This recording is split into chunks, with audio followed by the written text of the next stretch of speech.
Ituudhuma hortuun horti jedhe Oromoon koo. Asuma mortuun hortuun horti jedhe Oromoon. Inni kaanasii kitaaba maxxansaa, inni kaanasii seenaa hojjeta. Himee daqiiqaa tokkitti waan Sooriyaa keessatti argamee fi baay'ee kan garaa nama nyaatu keessaa waa tokko isaanitti maana dhaggeeffadha. Wantichi inni Sooriyaa keessatti mana hidhaa baay'ee nama sodaachisuu fi kan namni achi keessa yoo gale kan bahuu hin dandeenyetu jira. Innaa waan isin dhibu keessaa mana hidhaa kana keessa galtanii bahuu hin dandeessan. Innaa mana hidhaa kana keessatti waan ajaa'ibsiisaatu ta'e. Wantichi inni namicha tokko tiyyi hidhaatti wassanamee mana hidhaa kana keessa deema. Yeroo inni mana hidhaa kana keessa deemu keessatti waggoota baay'eedhaaf mana hidhaa sana keessa ture. Inni tokko federaalonni sana eegan dhiisanii irraa deebiraa deemu. Yeroo kana keessatti achi keessaa immoo federaalichi tokko immoo namicha isa sila hidhame sana gaafachuu deema, ilaaluu deema haala inni itti jiru. Yeroo ilaaluu deemu keessatti maqaa isaa gaafate. Maqaa achi keessatti immoo maqaa sirrii keessan himnaan hin ajjeefamtu. Daarektiidhuma ajjeefamtu maqaa sirrii himannaan. Maqaa sirrii himachuu dhiisee maqaa achi keessatti itti moggaa'een itti hime namichi sanatti. Achi keessatti immoo waan isin dhibu keessaa maqaa keessan himachuu hin qabdan. Maqaa sirrii keessan himachuu hin qabdan. Maqaa achi keessatti isin moggaa'een himachuu qabdu. Yeroo kana keessatti namichi sun waan sitti hime nan ajjeestu yoo sitti hime akkas nan gootu jedhee gaafateeni. Sin godhu jedhaani. Hin kakachiifateeni achumaan itti. Yeroo kana keessatti namichi sun an baay'ee na dhibdaati jedheen. Zarri as keessaa kun ariin jedhe sodaatanii dafanii himatu jedhe. Ati garuu nama qalbii qabuu fi nama taragaaggee namaan haasa'uu danda'u jedheetti himani. Waa tokkoon sitti himaa jedheeni namicha inni federaalli sun. Maayinni jedheeni. Manicha kana keessaa baatee jedheeni mana hidhaa kana keessaa kilaasii inni keessa jiru keessaa baatee kara duuba sanaa deemtee nitittii tokko haasofsiistaa jedhe. Yeroo kana namichi hin sodaate. Akkamittiin as keessaa beenaa ajjeesuu fi bakka hin taane nageessuu fi jedhee sodaate. Achumaan giddumaan ishi jedheen. Gizee kilaasittii sana keessaa ba'u achumaan itti hime waan gochuu qabu. Nitittii sana bira deemtee mucaasa biyyii wayii furattee galteetti jedheeni. Gizee duraan galtu waggaa danuudhaan booda yeroo siin galtu mucaasa biyyii wayii furattee as keessa galte jedheeni. Mucaan sun yeroo dhufu waan ji'a 2 ji'a 3 malee waan of beekee miti. Mucaa sanattuu amma guddattee jirti jedheeni. Deemiitii oduu duriitti himi jedhani. Yeroo sana keessatti namichi hin sodaate akkamittiin deemeetti hima akkamittiin akkas gochuu danda'a jedhee hin sodaate. Federaalichi sun immoo achumaan giddumaan akka inni deemu godhe. Namichi sun hin deeme. Yeroo kilaasii isiin keessa jirtu galuudhaa jedhu natti waliin gadi jetteen ittiin sun sodaatte. Gizee sana keessatti waan isin dhibu keessaa mucaan sun immoo umriinsi waggaa 20 keessa jira. Waggaa 20 keessa jira. Tuma waggaa 20 keessa jiru deesseeti mucaan sun. Innaa natti waliin gadi jettee sodaatte.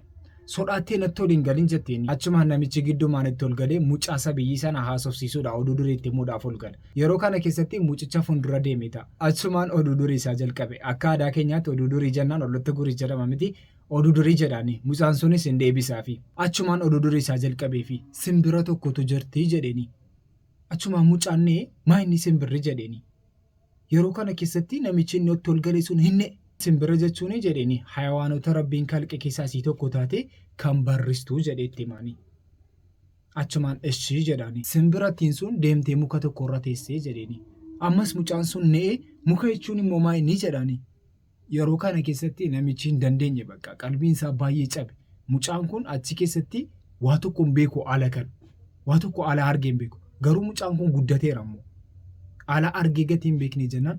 Waan kanatu seera quunname seenaa guddaan achi keessatti galmaa'e keessaa seenaan kun isa tokko jedhama. Gara sagantaa keenya har'aatti yeroo seennu immoo chaayinoonni bakka danda'amaan jiru.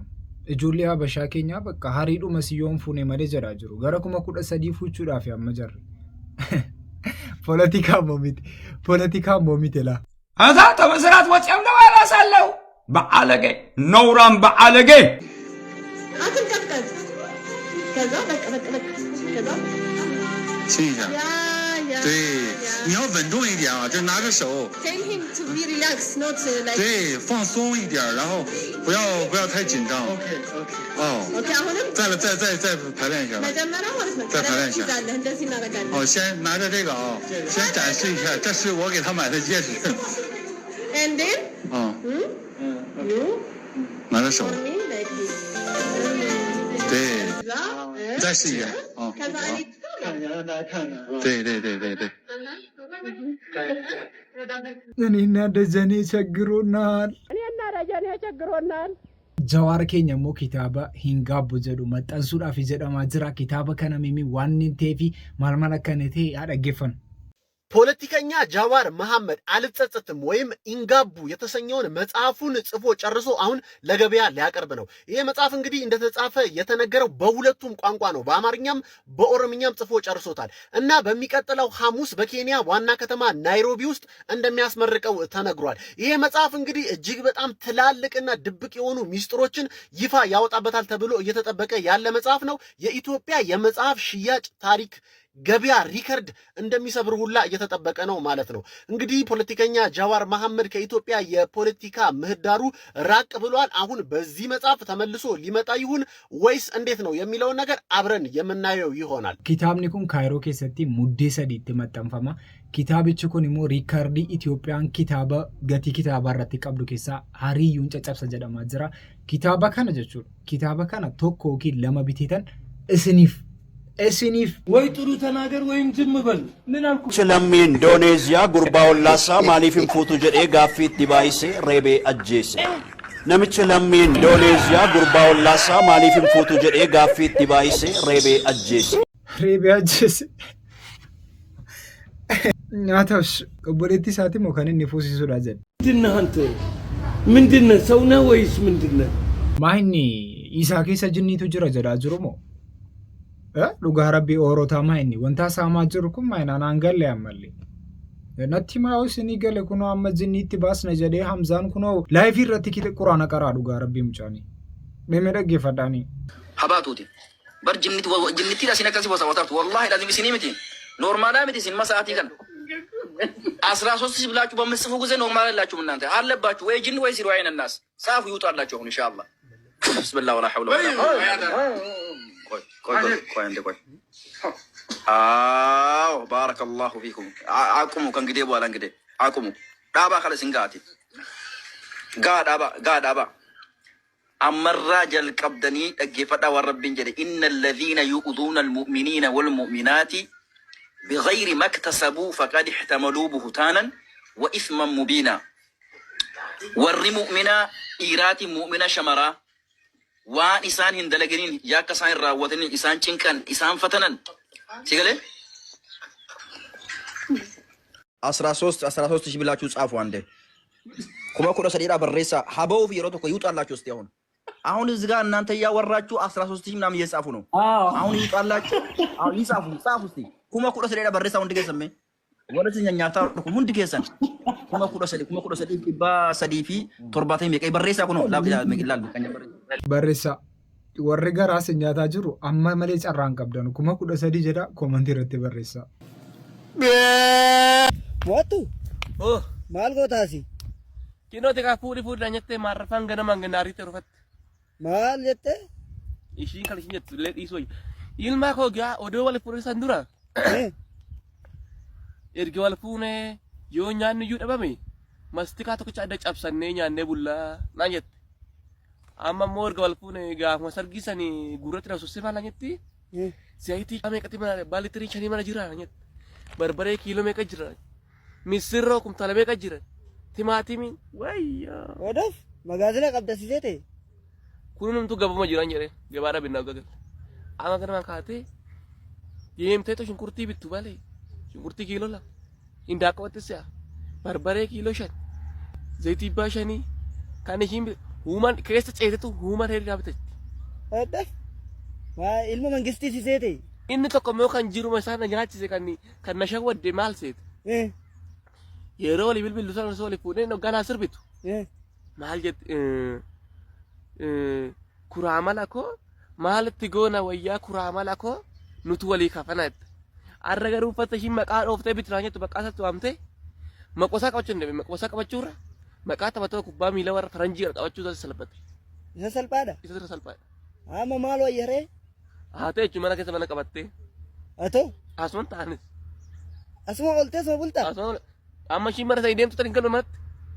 Badhuma kana buluu fire? Wayyoo nan gubadde. Qorra kana gubachuu naa wayyaan achitti agaree ishii gubachuu jecha ishii gubachuu congaarratti kaase erga fuudhanii salphaa seeta fuudhurratti. Erga fuudhee wani sitti salphatu. Mataa sirkubu qofa. Mataa sirkubu qofa. Inni salphaadha. Isa qofa salphaadha. Kanaa jedhamtu cimaadha. Ati garuu amma riyumba waan tokko fadaa ool Maal? oolma tokko Maal? akka raaytu rabbaashiitiin inni gatee irraa badee intala teessaa kan tuuta sinjaa nyaata manatti dhaqaa manaa baafadhaa jedheen gaafa mana baafatanii mana keessatti dangalata maaloo Akkas jedheetan gaafa inni mana baafate sitti maa dhufee tole? natti mani munan gala amma ittiin kalwan Tole ishi. kanaa casuman taa'a ani gubaa meeqa baafadheetan gubaa meeqa dabala dheerina koo Tole ittani mammoo. Nun sodaachisinaa kaa nun sodaachisinaa. Jarri kaano jarriin fuune nun sodaachisinaa jarran fuune soba akkasitti namani naase dara akkasii namani naa. Wancii dhaqxanii beektu horota. Dhugaa rabbiyaan wancii dhaqeen beeku wancii dhaquudha jechuudha. Baay'ee intanii ta'eeraan. Namni Oromoo taatanii wancii hin dhufne lubbuun jirtu moo sinduu tariitu duutariitu uumama kana kan hin agarree sin jirtu moo lubbuun jirtu moo duutariitu hundumti keessan koottaatii wancii ilaalaa uumama addaa agartu akkuma ilaalaa jirtan wanciiti jirra har'a uumama addaa agartu koottaatii wancii daawwadha Oromoo taatanii kan lubbuun jirtan wancii nagarree taanan sin hin jirtan dhugaa rabbiiti koottaa daawwadha. Kunooti hoo silkiidhuma keetiin daawwataa jirraa takkaa dhaqnee hin beeknu nusi. Maraata niqiluudha mo'antee kun. Orotaa dhugaa rabbii deemuu qabna. Walumatti harannee jechuudha amma maatii meeqa qabna gara maatii 3,000 gahaa jira miti bakka 3,000 taanee deemna achitti fataa zanaa jennee ofirra deebina. Jazbaa haara kee deemasi. Kosi. Siini namnumti birrii 100 bukisaa irraa hin qabne amma namaa gaa'e nama keessa deema isaa maraara. Jiil. Nama. Yeroo maal goona kan dadhabne dubbachuu dadhabne warra afaan baratan gamte nama. Anamma namaa kakoyaan. Anamma namaa.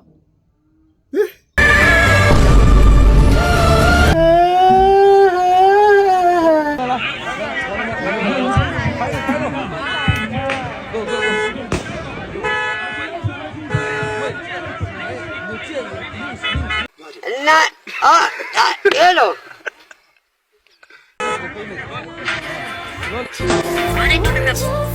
Chaayinoota dadhabne irra bakka hoorotaa dhugaa rabbichaa waan tokko jedhaanii maa inni isin akkasitti jaallaltan chaayinoota dadhabne irra bakka. Hedduun irra baradhee haadhoo koo paartii fooriinuu fiduu irra jettanii lafan buleeyyuun beeku gumilli koo baay'inoo seenaan girgiddaa tookaa bulee sa'aatii gaafa ilaaluu sa'aatiin 9 ambeellama sa'aatii 8 qabu wayyoo na nyaatti jikiin kun hin jedhe wayyoo ji'a meeqan jana jenne sayyuu isaan booddee fuula koo dafee dhiqadhee gara faffatoo koo nyaachuutti deemee harka koo nyaaddee manni qaddan jedhee isaan booddee na nyaadhee ariifadheetuma nyaaduu waa'ee jireenyaa gidduutti yaada na nyaadhee xiqqaadhaa dhufee garaa na jibbee tokko qammaseetti qadaadhaan jedhee deemuu kee ammas garaa na jibbee tokko qammaseen garaa mudina jibbaatti qadaadhee harka koo ganaa dhiqachuu irra deemuu yaa kottaatti dhagaddee sadhuma mana koo dhaaba'uudhaa fi mana koo banadhee bahee isaan booddee mana koo qollofadhee nan kee wii utaalaa kee isaan booddee reefee achi ga'uun qaban jedhee anuma darajaa sadumaarra ga'ee goda ga'ee deemuuf jedhu gaafa ni ilaalu.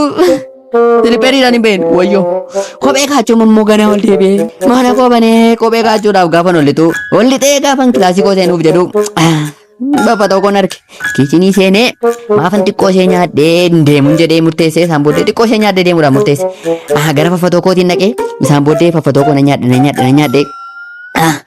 nyaadhee itti qadaaduun garaamtu na jibbaa dhooseemaaf goyoomsaa manatti qadaadee murteessee. Yaadan kaase deebi'ee naan dhimma mataa isheetiiti mataa na dhaabattu dheen silkii ishee bilaaklistii jala gashee si'a 10 bilbilte isheen iyyuu isaan booddee beellama koo dhiisee biddeen koo nyaachuutti kee waa'ee jireenya kooti moo gidduutti kokkolfaa isaan booddee biddeen koos xaragee arraabee nyaaddee fixee isaanii koo dhagee kaa'ee nan kaa'e qa waan ta'e murteesse bakka kana booddee wal arguus hin dandeenyu ol lollee irraa si'a meeqa bilbiltee beellami koo sa'aatii 3tti tureen sa'aatii 9tti kee dheeni deebi'ee rafuu murteesse nan rafe deebi'ee. Kaasii korraa baddee rafee ofirraa baasee isaan booddee nan rafee laayikii godhaa koppiliin. Namni akkamitti guyyaa guutuu rafaa oola? Ani suma halkaniyyuu na didaa jira. Natti maa hoorotaa mimi akkamitti rafaa jirtu sun akkamitti jiraataa jirtu? Jarri guyyaa raftanu keessattuu natti maa mistira isaa natti maa yookiin anis akka keessaniin rafaa oola. Bakka aan halkaniyyuu jechuudha giddiidhaan saa meeqatti rafa beektu halkaniyyuu giddiidhaan saa lamatti rafa halkan. Giddiidhaan saa lamatti halkan keessaa. ወይ ጥሩ ተናገር ወይም ዝም በል ምን አልኩ? Nadiif jedhu kun Salam alaikum. Atamaadha Naziif koo siyooftanii jabaatanii gaariidha alhamdulillahi rabbil alamin shukuriin isaa ga'u attam immoo jabaata artanii gaariidha alhamdulillahi rabbil alamin ibbaan macca fayyaadha shukuriin isaa ga'u jajjabaadhaatuma jira maalii haadha Naziif koo waan taarikiin ta'e boqqollotii tokko itti naqadhee dhufee guyyaa kanaa qixxaa eelirra buufadha jedheetanii giddeen asii boqqollotii tokko fudhadhee dhaqee achi bahu xaanaa. Gizzeen akka kana afaan sarraan gaadde itti naqachuu jedhu haadha Naziif koo ma biraatiin kottaa cillim ila isii ha cillimsu takka tuusi nan gubadhe haadha Naziif koo isanii jigaalaa silaa takka tun itti naqadhee deebi'a jedhee raafutti tokko kukkutee gemmoo irra buusii achi ba'ee isanii jigalgalan daakkadhee isinii kenna daaku burcuqoo lama naa kennaa jedheetan daaku boqqolloo burcuqoo lama naa kennaati galgalan isinii fidaa. Jireenya akkasii daakuu walirraa fudhatamu jiramu affeeramu. Naannoo keessa meeme naannoo keessa jiraattan keessatti affeeramu jira. Dhuguma isaa komantii irratti dhuguma isaa. Inni kaan itti qabbaneeffachuudha shaane wayyaa ishee jala deemee deemee isa kaan dubartii miidhee Maal gochuu bas? namni caqabaan. Maal kan michi daare? Kanuma ture isee mamiidhaan? Ilma kana meeqa ture isiniif? Walitti qabeenyaan kaayoo? Maal miici qabeessa? Maal michi Isa walitti qabdeeti miici ani danda'u arga miican moo? Maal deen ka'anii? Bakki namtittiin ana garuu ajjeesee si dhosaan. Teewu. Si. Bakki garuu. Maal biyya dubartii biyyaa ishee kamtu abbaa manaa ajjeesee nu sadaa kana mana miica gaa. Ila. Natu miica gaa. Mashakkuni. Tokko makka itti malachisiiti madara. Miici. Daf. Tu abbaa manaa miici. Miici. Amma itti dhiiraa dha marqatu. Miici. Kottu gochee kee. Gaarii dhugaa fudhaa akkaataa tabbaan. Ajjeeseensi dhoksaa. Ajjeeseensi dhoksaa. Naannoo kam keessatti akka ta'e hin baramne waraanni bilisummaa Oromoo dhukaasa kaasee jira. Dhukaasa kana keessatti makiinaa birrii miliyoona meeqaatu gubate. Dhugaa rabbicha makiinaatu gubata lubbuu namootaatu ba'aa jira. Bakka waan kolfinu waan haasofnu miti kun. Wanta kana irratti dhugaa rabbicha kan miidhamaa jiru ammas deebi'ee uummatu. Tu waraanni kun dhiifame gara nagaattitu deebi'ame wayyu maal jettu sen? Mee viidiyoo chalala. Chavez, guy. Chavez, guy, Chavez.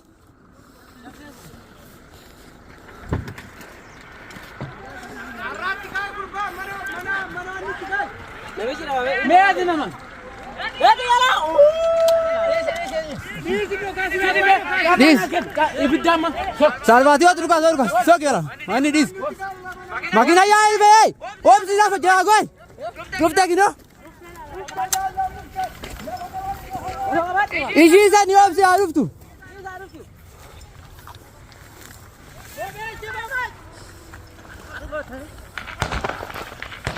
Inu kas na baba, inu kas na inufu. Ah. Oh.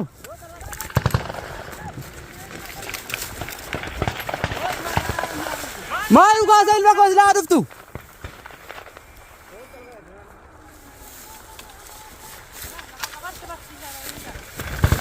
Lama qabatte?